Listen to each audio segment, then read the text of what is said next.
When Soul Train came on, everything stopped. The show that changed. Black America forever.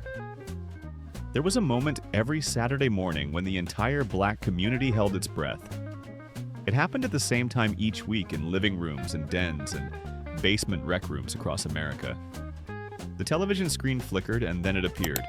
A cartoon train rolling down animated tracks, steam rising, wheels turning, carrying with it a promise of something magical. And then that voice, smooth as velvet, cool as midnight, unmistakable in its baritone elegance. Welcome aboard the Soul Train. If you grew up black in America during the 1970s, those words meant everything. They meant that for the next hour, you would see people who looked like you dancing, singing, celebrating, and being beautiful on national television. They meant that black culture was not something to be hidden or ashamed of, but something to be showcased and celebrated. They meant that Saturday morning belonged to you. This is the story of Soul Train. The story of how one man's vision created a cultural revolution. The story of the dancers, the artists, the fashion, and the music that defined a generation. And the story of the millions of black children who gathered around their television sets and saw themselves reflected back in all their glory. Before Soul Train, black Americans rarely saw themselves on television in ways that felt authentic and celebratory. There were variety shows that occasionally featured black performers, but they were guests in someone else's house, performing for someone else's audience. There were sitcoms with black characters, but they were often written by white writers and filtered through white perspectives. There was nothing on television that belonged entirely to black culture, that celebrated black music and black dance and black style without apology or explanation. Don Cornelius changed that. A former journalist and radio DJ from Chicago, Cornelius had a vision for a television show that would showcase the best of black music and youth culture. He wanted to create something that would make black teenagers proud, something that would show America the beauty and creativity that existed in black communities. In 1970, he launched Soul Train as a local program in Chicago, broadcasting on WCIU-TV to an audience hungry for exactly what he was offering. The show was an immediate sensation. Within a year, Cornelius had expanded Soul Train into national syndication, and by 1971, it was being broadcast in cities across the country.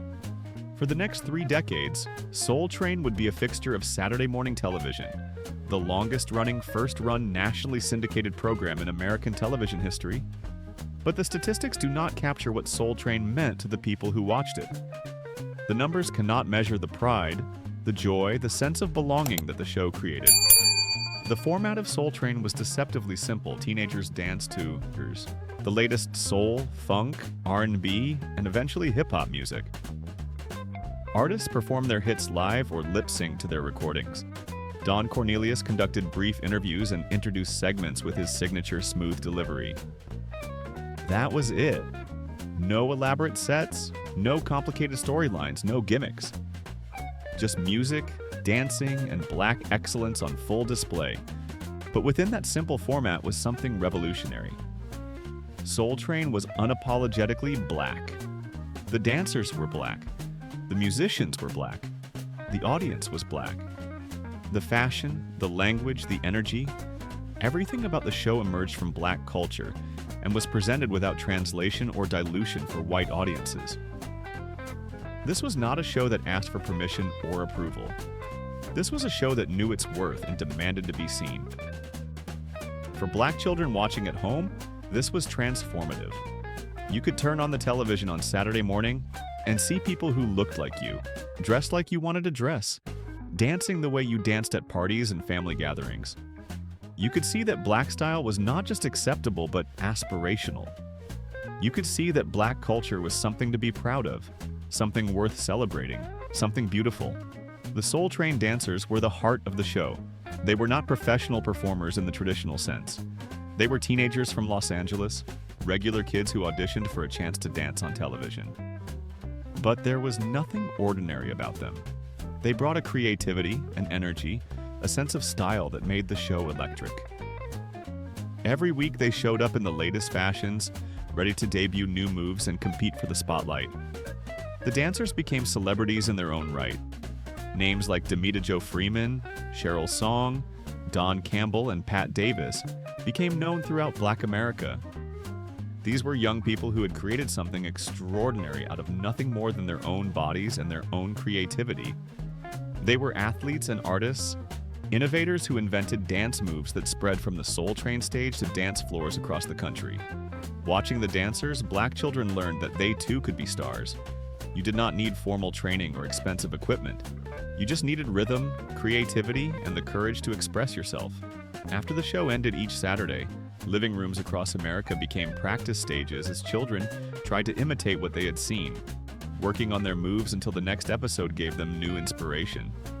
The Soul Train line was perhaps the show's most iconic segment.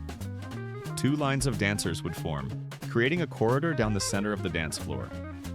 One by one, or sometimes in pairs, dancers would move down the line, showing off their best moves while the others watched, clapped, and cheered. The Soul Train line was a showcase, a competition, a celebration all in one. It was the moment everyone waited for, the highlight of every episode. Going down the Soul Train line required confidence. You were the center of attention, every eye on you, every move scrutinized and appreciated. The best dancers used their moment to debut something new, a spin or a slide or a combination that would make the crowd react. The Soul Train line was where reputations were made and legends were born. At home, children would practice their Soul Train line moves obsessively. When friends came over, they would line up in the hallway or the basement and take turns going down their own imaginary line. The Soul Train line became part of Black social culture, showing up at parties, school dances, and family reunions. Even today, decades later, the Soul Train line remains a staple of Black celebrations, a direct inheritance from those Saturday morning broadcasts. Don Cornelius was the soul of Soul Train, if you will forgive the pun. His presence anchored the show and gave it its distinctive character.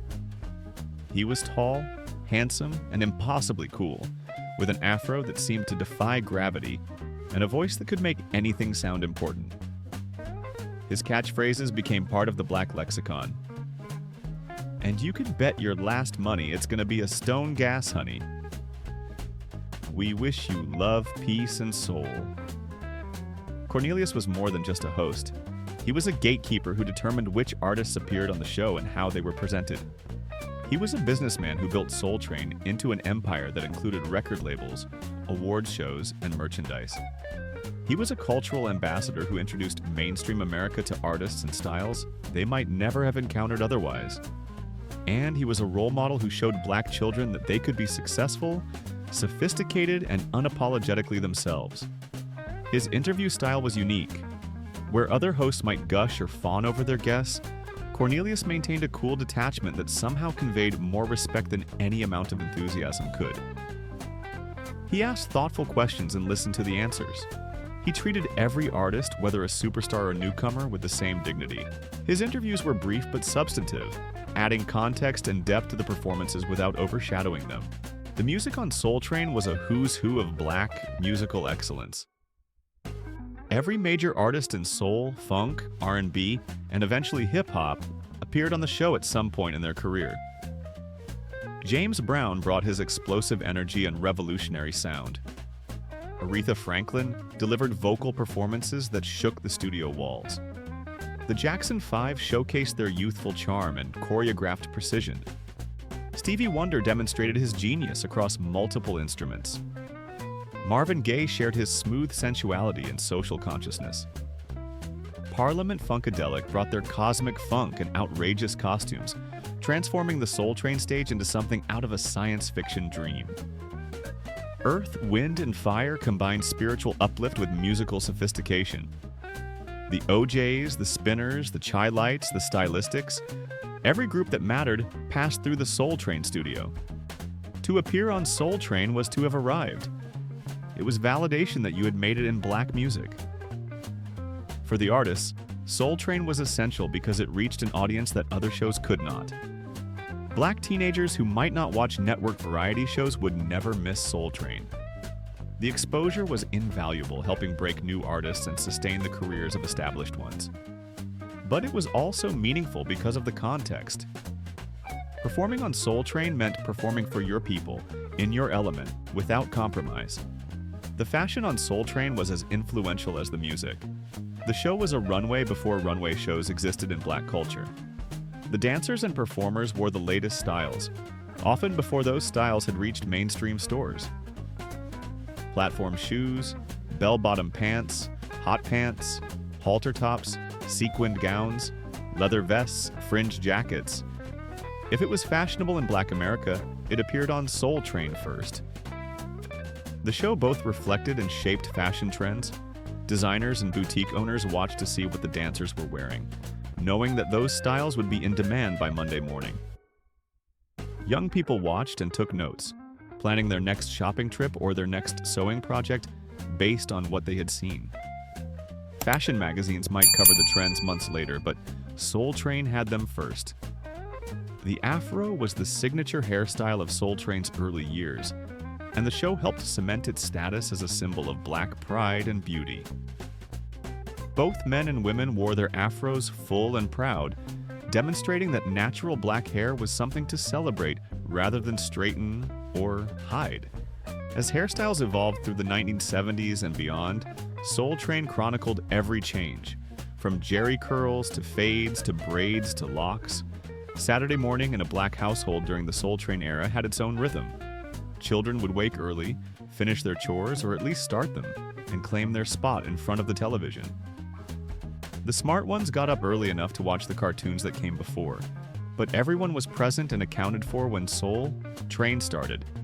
This was appointment television before the phrase existed. Families watched together. Parents would pause their weekend tasks to catch a favorite performance. Older siblings would critique the dancers, claiming they could do better, sometimes demonstrating their own moves. Younger children would try to keep up, mimicking what they saw on screen with varying degrees of success. The television became a gathering point, a shared experience that connected generations. The conversation during commercial breaks was its own entertainment. Who was the best dancer that week? Did you see that outfit? Can you believe how good that song was? These discussions continued long after the show ended, spilling into phone calls with friends, conversations at school on Monday, debates that would be settled only by the next week's episode. Soul Train was more than entertainment. It was education. Black children learned about their culture through the show in ways that school could never teach. They learned about Black music history through the artists who performed. They learned about Black fashion through the dancers who modeled the latest styles. They learned about Black language and speech patterns through Don Cornelius' smooth delivery and the natural conversations captured on camera. They also learned about Black excellence and possibility. Every week they saw Black people succeeding, creating, innovating, being celebrated. They saw Black entrepreneurs like Don Cornelius building empires. They saw Black artists achieving fame and fortune. They saw Black dancers expressing themselves with skill and creativity. In a world that often told Black children what they could not do and what they could not be, Soul Train showed them what was possible. This representation mattered enormously. Studies would later confirm what Black families knew intuitively. Seeing positive representations of your own group on television affects self-esteem, aspiration, and achievement. Soul Train provided that representation at a time when it was desperately needed.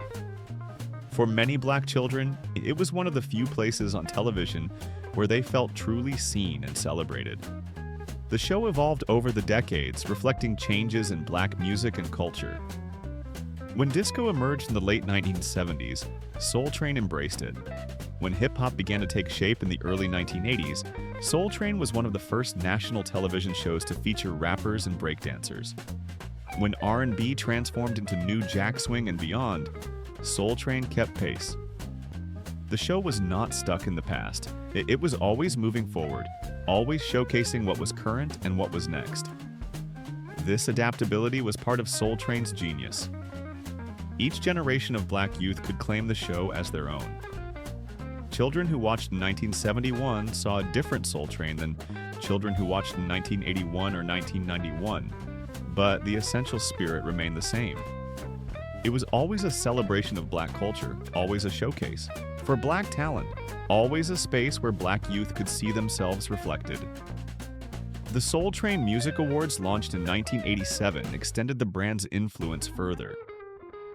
Unlike other awards shows that were dominated by white artists and white voters, the Soul Train Awards celebrated black music as voted on by black audiences. Winning a Soul Train Award meant something different than winning a Grammy. It meant your people had chosen you. Don Cornelius hosted Soul Train until 1993, when he stepped back from the day-to-day operations while remaining involved as executive producer. The show continued until 2006, more than 35 years after its national debut. When it finally ended, it left a void that has never been completely filled. Other shows have tried to capture the Soul Train magic, but none have fully succeeded. There was something unique about the combination of Cornelius's vision, the talent of the dancers, and the cultural moment that created Soul Train. That combination cannot be replicated. Cornelius himself struggled in his later years, battling health problems that affected his mobility and his spirit.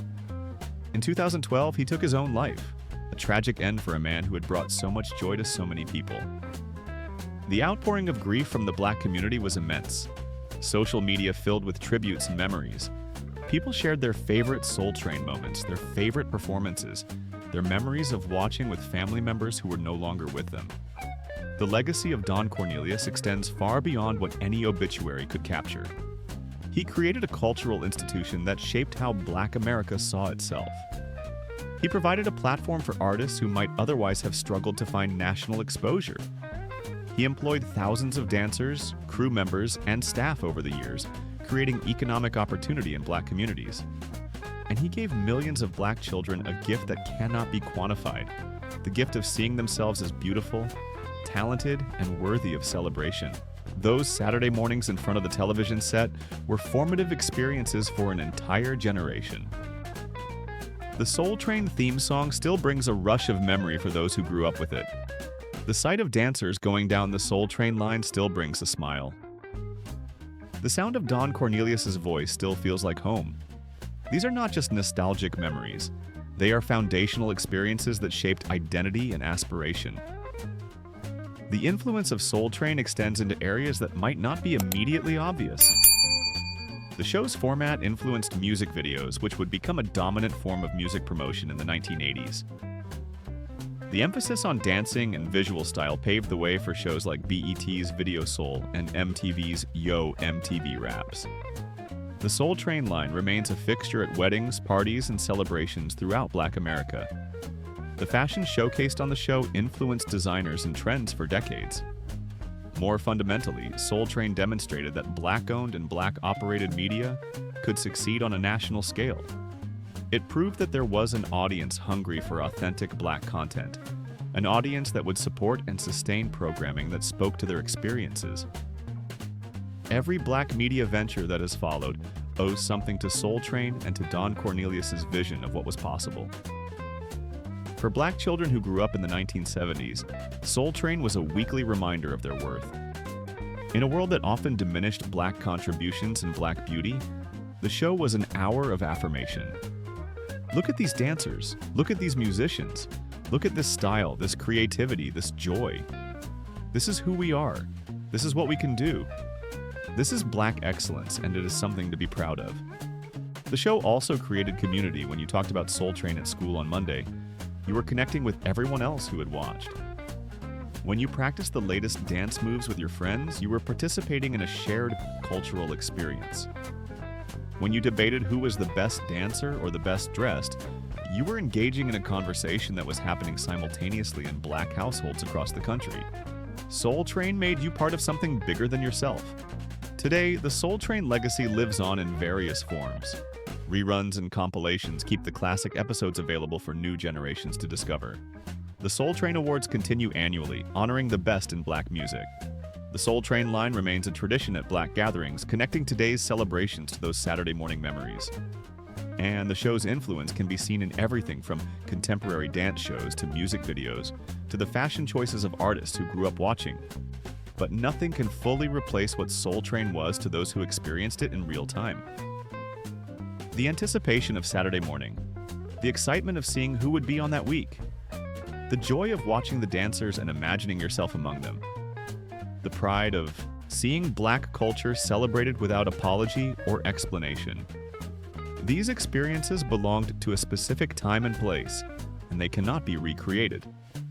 If you grew up watching Soul Train, you carry it with you.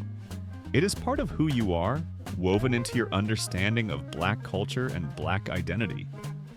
The music that played, the dances that were invented, the fashions that were modeled, all of it became part of your cultural vocabulary. You may not have realized it at the time, but those Saturday mornings were shaping you, teaching you, affirming you in ways that would last a lifetime. What do you remember about watching Soul Train? Which performances stand out in your memory? Which dancers did you try to imitate? What did the show mean to you and your family? Share your memories in the comments below. Let us celebrate together the show that brought us joy, taught us pride, and reminded us every Saturday morning that Black is beautiful. And if you have not already, subscribe to this channel and ring that bell so you never miss another journey into the beautiful past that made us who we are. This is our story. This is our music. This is our dance. And as Don Cornelius would say, we wish you love, peace, and soul.